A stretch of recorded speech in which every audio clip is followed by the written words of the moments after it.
So hi Gary, welcome. What can you tell me about the work session that the council had with the new CEO of Prince George's County, Dr. Monica Golden?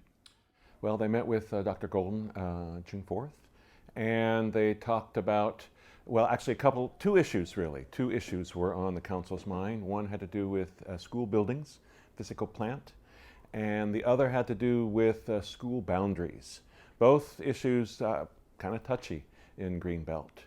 So, what can you fill me in on as far as the boundaries? Because we have a new subdivision and there was some discussion around that, wasn't there? yeah, so it's about Greenbelt Station, which is a part of Greenbelt and paying Greenbelt taxes, part of which go to pay for Greenbelt schools and things, some of the special things, the extra things that the council at this meeting pointed out that we do, like after-school programs and school resource officers.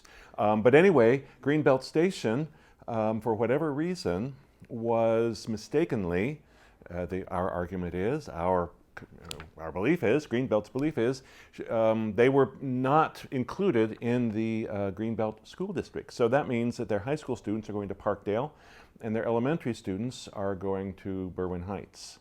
And the mayor pointed out at the meeting that it's been 4 years and we've tried to get traction, tried to get it the way it should be in terms of buses and some of the things that you would expect that the county would do to get your kid to the school he or she is supposed to go to. So that is the issue that was discussed. And it seems kind of a shame that the kids can go to Greenbelt Elementary School, but they have to provide their own transportation. So, yeah, that's a big difficulty, a big burden, as you can imagine. There was some talk of a bus, but that also hasn't worked. There are a lot of things that have not worked with this. And Dr. Golden listened and said, well, I'll review it. So that was, it was mentioned, but and that was the result. That was how that kind of ended. So, and the other part of that meeting had to do with infrastructure, I guess with school buildings. What went on with that? Yeah, well, a couple of interesting things. Dr. Golden pointed out that Prince George's County has on average, the second oldest school buildings in the state of Maryland. So, implying that comes with extra maintenance and the need for new buildings. And that currently it takes 7 to 10 years to build from the very beginning, started the project to opening the doors, 7 to 10 years to open a new school. She is hoping to put together a program that would be a public-private partnership that would reduce that to 3 years, so that we could meet the needs. Prince George's County can meet the needs of schools, of getting new buildings. So the council talked about some of the Greenbelt specific issues. The first that they mentioned was Spring Hill Lake Elementary School. There's no air conditioning in the gym. There are serious problems with the roof, and there were other problems. I don't know the details, but it's serious. And Dr. Golden said that in the new program, this public-private partnership, she didn't know what schools would get attention first, but that Spring Hill Lake Elementary would be among the first. So I'm just curious, if there are problems within the school, are they using the trailers at Spring Hill Lake Elementary? I don't know. I think they have portables there. I'm not sure. Okay. But there are portables. They're another problem. It's not just Spring Hill Lake. Eleanor Roosevelt High School has 23 portable classrooms, and apparently many of them are in pretty bad shape and need work. So those were the things that were mentioned. So on Saturday, Ric Gordon and his Greenbelt Voices held an event at Beltway Plaza. What happened? Yeah, well, he called it the One Voice event, and the main purpose of it was to help inform people of the importance of participating in the census.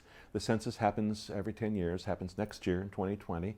And there were several speakers, council members, former council member, others, who emphasized that this is a key and a crucial part of democracy, of participating, and making sure that that any American citizen is appropriately represented. We have to be counted.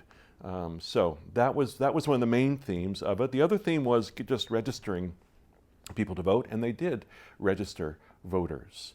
So those were the two things. And one thing that Ric said was that he wants to broaden. He wants a total Greenbelt in terms of these issues, the issues of democratic participation in the census, that to get as broad a base in our city as possible.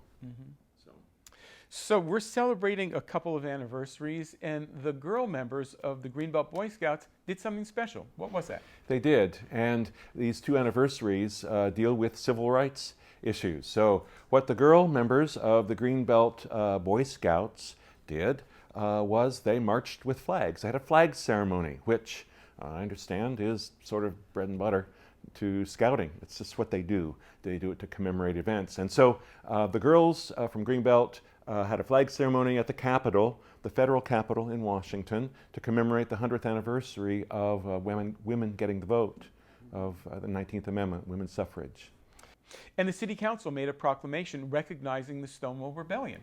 Right. So the other civil rights-oriented anniversary is the 50th anniversary of the Stonewall Rebellion, which was one of the key elements that kind of turned our country around in terms of LGBTQ rights.